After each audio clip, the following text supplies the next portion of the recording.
अब देखिए, नबी अलैहिस्सलाम इस दुनिया फानी से रुखसत हुए, सबसे पहले मुसलमानों में यह इख्तिलाफ पैदा हुआ। क्या इख्तिलाफ था? एक ने कहा नबी अलैहिस्सलाम की कब्र मुबारक वहां बनाई जाएगी जहां नबी अलैहिस्सलाम के बाउजदाद मदफून है। दूसरे कबीले वालों ने कहा नहीं नहीं, नबी अलैहिस्सलाम की कब्र मुबारक मदीना में जन्नतुल बकी में बनाई जाएगी।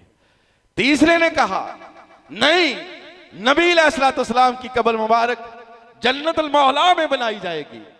अब मुसलमान गिरोहों में तकसीम हो गए, कबायली सिस्टम था, हर एक की ये मंशा थी मेरी बात पर अमल हो। लोग इख्तिलाफ का शिकार हो गए, खदशा था कि बहुत बड़ा फितना उठ जाए।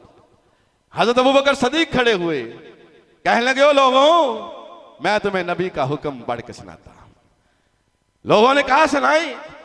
कहा मैंने नबी अलैहिस्सलाम से सुना था, आप अलैहिस्सलाम ने फरमाया कायनात के लोगों सुन लो, नबी पैगंबर रसूल जिस जगह फौत होते हैं उनकी कब्र मुबारक वहां पर ही बनाई जाती है। अब ये बात कहनी थी, लोगों के दरमियान इख्तिलाफ खत्म हुआ, हर एक ने अपनी जिद छोड़ी, अपने गिरोह को छोड़ा। उन्होंने कहा जब अल्लाह के रसूल सल्लल्लाहु अलैहि वसल्लम का फरमान सामने आ गया, हमारी हैसियत क्या है। फिर आपकी कब्र मुबारक फिर हजरत आयशा रजी अल्लाह तआला अन्हा के हुजरा मुबारक में बनी, वहां आपकी वफात हुई। तो अल्लाह फरमाते हैं फ़इन तनाज़अतुम फ़ी शैइन फरुद्दू इलल्लाहि व रसूल। और लोगों, छोटी छोटी बातों में आपस में इख्तिलाफ फिरकेबाजी ना अख्तियार किया करो। जिस भी बात में इख्तिलाफ है, मौलवी से पूछो यार इसमें अल्लाह और उसके रसूल का तरीका क्या है। अब देखें, नबी अलैहिस्सलाम ने फरमाया जब भी कोई फौत हो जाए तो 3 दिन तक सो जाए, 3 दिन और उसके साथ हमदर्दी वाला मामला अख्तियार करो, उसके साथ जाकर ताज़ियत करो। आप अलैहिस्सलाम ने 3 दिन फरमा दिए। अब देखें, सारे फिरके वाले कहते हैं 3 दिन ही आपने फरमाए हैं, फिर ये कोला 10वां 40वां कहां से? अब देखें, मानते भी हैं 3 दिन, लेकिन कहते हैं हर्ज क्या है? हर्ज ये है अल्लाह को हमारी ना बातों की कोई खास जरूरत नहीं कि अल्लाह रब्बुल इज्जत हमारी बातों के मोहताज है। अल्लाह की चाहत ये है हर मामले में, चाहे फौतगी वाला मामला हो, चाहे शादी वाला मामला हो, घरेलू जिंदगी हो या हुकूमती सतह पर जिंदगी हो, अल्लाह की चाहत ये है कि मेरे नबी अलैहिस्सलाम का तरीका अख्तियार किया जाए। अल्लाह उसको पसंद करता है, अल्लाह दूसरे शख्स को पसंद नहीं चाहता, चाहे जितने मर्जी नेकियों के अंबार लगा ले। अल्लाह कुरान में फरमाते हैं ना कि आमिलतुन नासिबा, अमल कर करके थके हुए होंगे, उनकी घुटनों पर उनकी पेशानियों पर चंडियां पड़ी होंगी, वो सजदे कर करके। लेकिन जब क़यामत का दिन होगा, अल्लाह की तरफ से आवाज आएगी इनको तस्ला नारुन हामिया, इनको जहन्नम की आग में डाल दो। लोग परेशान हो जाएंगे। अल्लाह के नबी अलैहिस्सलाम फरमाएंगे, लोग पूछेंगे अल्लाह इनकी तो बढ़िया इबादतें थी, इन्होंने तो इतने सजदे किए, इनके माथों पर महराब बन गए, इनके घुटनों पर चंडियां बन गई। अल्लाह फरमाएंगे इन्होंने नमाज में इबादत में नबी का तरीका नहीं देखा था, जिस तरीके पर मैंने नबी अलैहिस्सलाम का हुक्म दिया इनका तरीका ही नहीं था, इनको जन्नत में फेंको। ये हाल होगा। तो अल्लाह फरमाते हैं मोमिनो, अगर इख्तिलाफात से बचना है, गिरोहबाजी से बचना है, मैं तुम्हें हुक्म ये देता हूं फ़इन तनाज़अतुम फ़ी शैइन फरुद्दू इलल्लाहि व रसूल, उस मामले को अल्लाह और उसके रसूल की तरफ ले जाओ। अब देखिए, निकाह वाला सिस्टम है। बात पता क्या है, मोहब्बत के हम दावे बहुत करते हैं, वो मोहब्बत है कहां पर? अब शादी जिस तरह हम जत्थे लेके जाते हैं लड़की वालों के घर, ये जत्थे लेके जाना नबी अलैहिस्सलाम का तरीका है। आपने इस तरह शादियां कराई है, लेकिन जब जत्थे ले जाने की बारी आती है, हमें सलामियों लेने से मतलब होता है। क्या करते हैं, पूरे दूर दूर तक लोगों को आवाजें देते हैं, आओ शादी पर। उन जत्थों की शक्ल में बेटी वाले पर बोझ डाल दिया जाता है। कहां होती है मोहब्बत? आज कोई बताने वाला नहीं, मुनाफिकत है। कि एक तरफ नबी से मोहब्बत के दावेदार, आज लोग कहते हैं और ये मौलवियों ने दीन बड़ा सख्त बना दिया है। अल्लाह की कसम हमने सख्त खुद बना दिया है।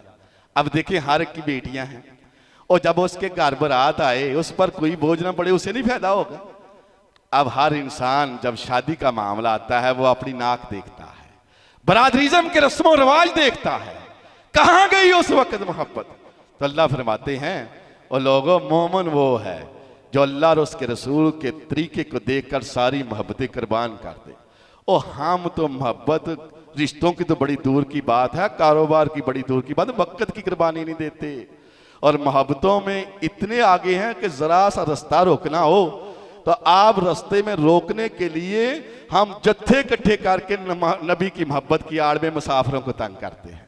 नबी अलैहिस्सलाम ने फरमाया, ऐ लोगों, और जिसने रास्ते में खड़े होकर पेशाब किया, जिसने पखाना किया, जिसने रास्ते पर कोई ऐसी चीज रख दी कि मुसाफिर को तकलीफ हो, अल्लाह और उसके रसूल की लानतें हो उस पर। अब बताएं, और जिस रास्ते पर कोई ऐसी रुकावट रख देना जिससे मुसाफिर को परेशानी हो, रास्ते रोक कर उनको खड़े करके रखना, नबी की मोहब्बत की आड़ में कहना कि हम ये कर रहे हैं, ये किस तरह का कानून है। तो ये मोहब्बतें हमारी खुद साख्ता हैं, ख्वाहिशात की हैं।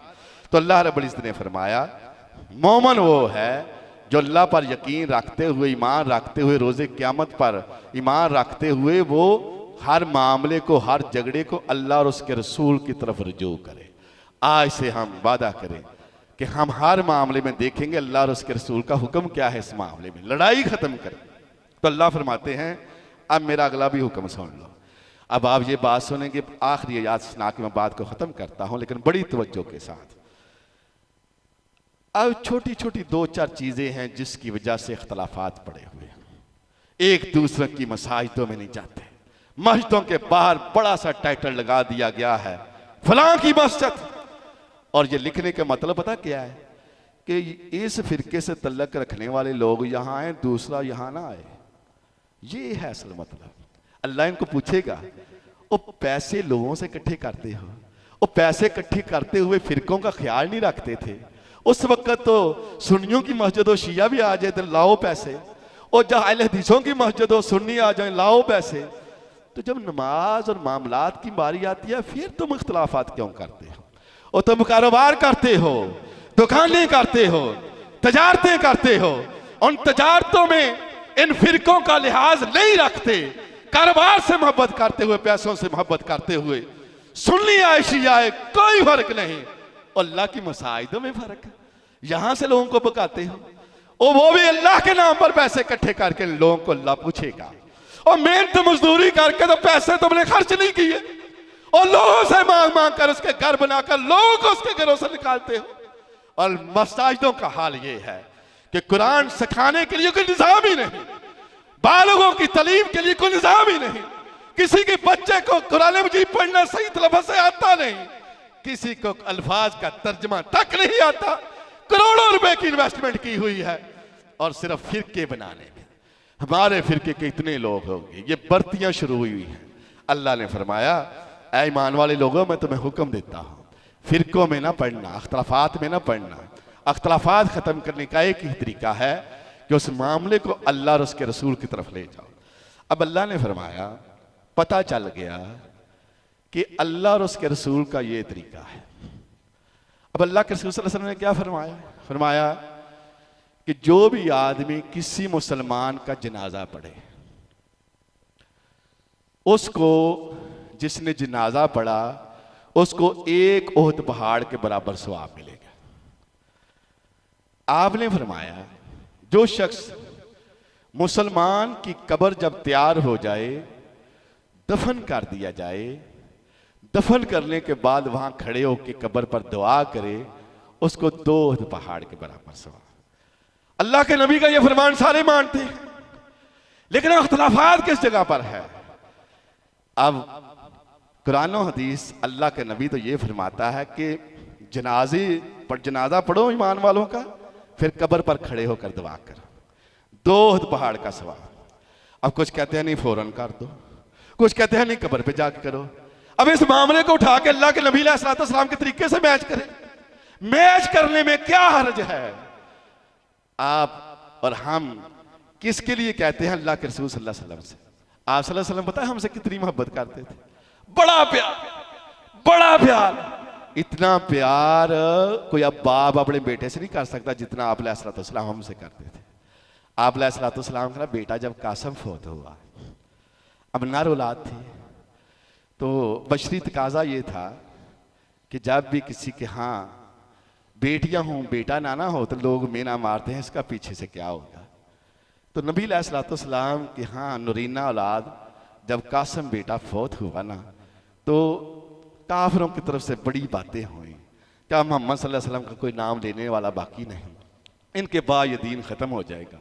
तो आप अलैहिस्सलाम एक बेटे की जुदाई का गम और दूसरा लोगों के तानों का भी मामला। आपका बेटा फौत हुआ है, गोद में लिटाया हुआ है, आप परेशान, इतना गमज़दा हुए कि आप अलैहिस्सलाम की आंसुओं से आपकी दाढ़ी मुबारक जो थी आंसुओं से तर होकर ज़मीन पर जो आंसू गिरते उस जमीन आंसुओं से ज़मीन भी गीली हो गई। आपकी बीवी ने देखा कि आपको बड़ा दुख हुआ है, आपको इंतहाई रंज हुआ है। उन्होंने कहा अल्लाह के नबी अलैहिस्सलाम आप ऐसा करें ना, अल्लाह ने हर नबी को एक दुआ दी कि जब भी वो नबी दुआ करेगा अल्लाह कबूल कर लेगा। हर नबी ने वो दुआ कर ली है, आपने नहीं की। हर नबी ने दुआ की, अल्लाह ने कबूल की। आज आप दुआ करें, आपको बड़ा रंग जो है वो बड़ा सदमा पहुंचा है, आप दुआ करें अल्लाह इस बच्चे में डाल दे, अल्लाह डाल दे, आप इस रंज से गम से जो है वो निजात पा जाएंगे। आप अलैहिस्सलाम ने जब ये बात सुनी, आपने अपने आंसुओं को पूंछते हुए आपने फरमाया, ऐ मेरी बीवी, मैं ये दुआ अपने बेटे के लिए नहीं करूंगा, मैं ये दुआ अपनी उम्मत के गुनहगारों के लिए करूंगा। वो नबी अलैहिस्सलाम जिन्होंने दुआ अपने बेटे के लिए नहीं की थी, आज उस नबी के तरीके की तरफ जाने के लिए हम पता नहीं कौन कौन से अपनी सहारे लेते हैं। नहीं ऐसे नहीं हुआ तो ऐसे क्या होगा, ऐसे नहीं हुआ तो ऐसे क्या होगा।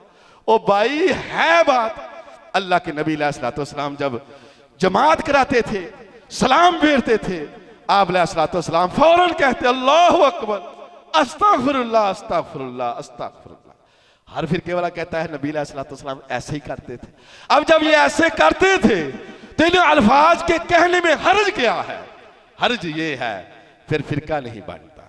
अब फिरके को प्रमोट करने के लिए और अज़कार बताए जाते हैं, पूछा जाता है ओ भाई अल्लाह के नबी ने तो फरमाया है अल्लाहु अकबर अस्तगफिरुल्लाह अस्तगफिरुल्लाह कहो, वो कहते हैं ये पढ़ने में हर्ज क्या है? अब हर्ज ये है कि नबी अलैहिस्सलाम का कोई भी अमल हिकमत से खाली नहीं।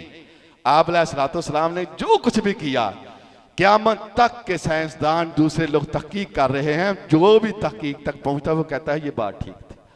आप अलैहिस्सलाम अल्लाह अकबर कहते, क्या कहते? अल्लाह तू बहुत बड़ा है, बहुत बड़ा है, अस्तगफिरुल्लाह, जिस तरह तेरी इबादत करनी चाहिए थी नहीं कर सका, अल्लाह माफी दे दे, कभी कताइयों को दरगुजर कर दे, अस्तगफिरुल्लाह, अल्लाह माफ कर दे, अल्लाह माफ कर दे। अब इन अल्फाज के कहने में तकलीफ क्या है? लेकिन तकलीफ ये है, ये पेट, ये बरादरीज़म पीछे बंदे लगाने ये नहीं लगते।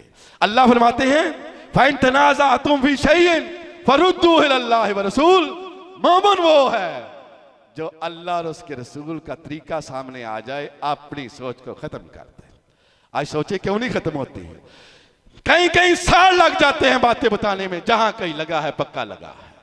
ये जी बात है, ये मोहब्बत ना हुई।